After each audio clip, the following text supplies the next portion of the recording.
નમસ્કાર, આપ જોઈ રહ્યા છો નેશન પ્લસ ન્યૂઝ. હું છું આપની સાથે હિરલ પંડ્યા.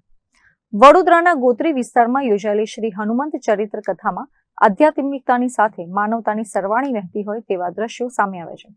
શ્રી હનુમંત ચરિત્ર કથામાં જરૂરિયાતમંદોને અનાજની કીટથી માંડીને નિરાધાર બાળકોને દત્તક લેવા સુધીના અનેક સેવા કાર્યોએ વડોદરાવાસીઓના દિલ જીતી લીધા છે. વડોદરાના ગોત્રી વિસ્તારમાં હવે સાળંગપુર ધામ જેવા જ શ્રી ભયભંજનદેવ હનુમાનજી મહારાજ બિરાજમાન થયા છે. શાસ્ત્રી શ્રી ઘનશ્યામ પ્રકાશ દાસજી સ્વામીના સંકલ્પથી નવનિર્મિત આ મંદિરની મૂર્તિ આબેહૂબ સાળંગપુર ધામ શ્રી કષ્ટભંજનદેવ હનુમાનજી મહારાજ જેવી જ પધરાવવામાં આવી છે. ઉપરાંત મંદિરની જ્યોત પણ સાળંગપુર ધામથી જ પ્રગટાવીને લાવવામાં આવી છે. હનુમાન જયંતિના રોજ મંદિરના ઉદ્ઘાટન સાથે જ ગુરુ વંદના મહોત્સવ અને 5 દિવસીય શ્રી હનુમંત ચરિત્ર કથાનો પ્રારંભ થયો હતો. કથાના 5 દિવસ દરમિયાન અહીં સેવાનો યજ્ઞ સતત ચાલતો રહ્યો હતો.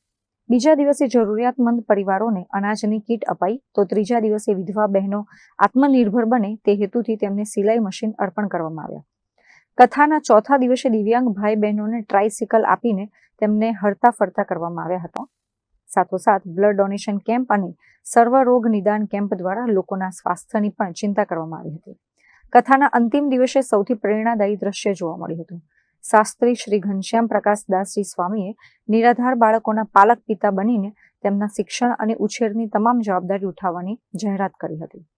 સ્વામીશ્રીની આ જાહેરાતને વક્તા હરિપ્રકાશ દાસજી સ્વામી અને ઉપસ્થિત હજારો ભક્તોએ હર્ષનાદ સાથે વધાવી લીધી હતી.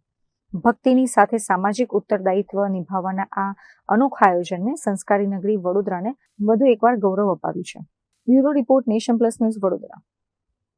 સમાચારોના સતત અપડેટ મેળવવા માટે અમારી નેશન પ્લસ ન્યૂઝની યુટ્યુબ ચેનલને સબસ્ક્રાઇબ કરો, બેલ આઇકન દબાવો અને જોડાયેલા રહો ફેસબુક, ઇન્સ્ટાગ્રામ અને ટ્વિટર પર.